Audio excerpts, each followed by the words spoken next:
Yo, in today's video, I will be providing you all with 5 tips that can take you from being the beginner that gets schooled in game to a veteran that cannot lose, okay?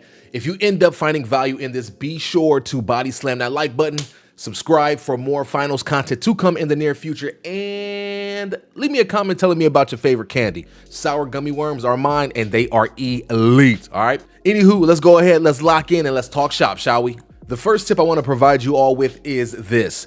You gotta know the battlefield, okay? In the finals, knowing and understanding the maps is like knowing the back of your hand, all right? It's crucial for survival. Well, for the most part, all right? Why, you may ask? Well, imagine knowing all the secret spots, all the shortcuts, or better yet, the perfect ambush points to catch your enemies off guard by blowing up the floor from beneath their feet. It's like having GPS or navigation in your head, but for finding and clapping the opposition, you know? So, I would advise this. As you are playing casually, don't be afraid to take a stroll around the map and familiarize yourself as much as possible. Trust me, it is a game changer. Moving on to the next tip here, we're gonna talk about aim training, all right? This is a non-negotiable. If you can't hit your shots, especially in this game, you may as well just be doing a Fortnite emote in front of them instead. But fret not, I've been there. Shoot, I missed more shots than I would like to admit, but hey, the key, practice, and yeah, you guys guessed it, practice, okay? Spend time in the training range, snapping on the bots, incorporating movement, focusing on headshots, and so on and so forth. Whatever that weakness is in the aim category, work to strengthen that. Or I should say identify and then create a plan to strengthen that.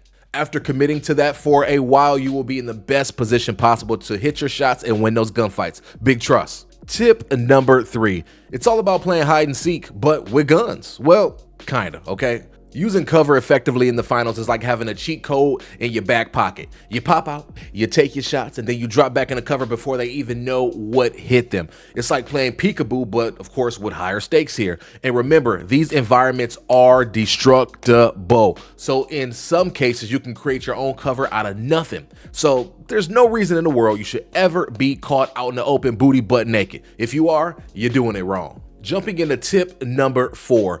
You gotta manage your utility like a pro. Well, Cray, how do I do that? You need to be conscious of what you are entering combat with, okay? If you're trying to entry frag as a heavy, you gotta have that RPG and that grenade on deck for a quick boom, and then you pull up with the woo-wop-wham LMG or whatever other weapon you're rocking. Are you running anchor/support for the squad as a medium build? Then you want to keep that heal beam on deck and be ready to use that defib, all right?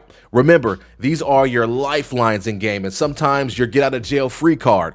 Aimlessly burning them all before the fight really even begins is a no-go.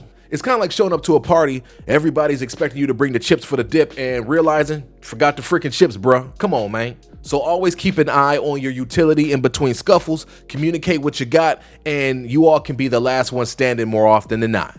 And the last, segueing into tip number 5, communication. It is key, okay? I cannot stress this enough. You are a part of a team. You are not a lone wolf. This isn't Warzone solos. This isn't COD free for all or anything of that nature. Holla at your teammates on the mic or ping like crazy.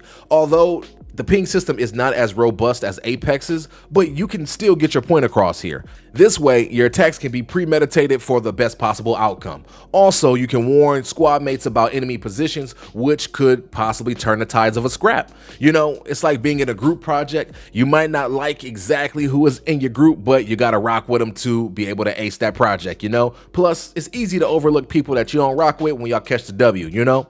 And folks, there you have it, my top 5 tips to go from a beginner to a pro, veteran, or whatever you want to reference yourself as in the finals. Now, obviously these tips are ongoing and they won't get you there overnight, but if you commit to implementing these things and improving on a daily basis, you will get to where you want to be. Big trust there. Again, if you found these tips helpful, be sure to do the thing, and until next time, we are signing out. Peace.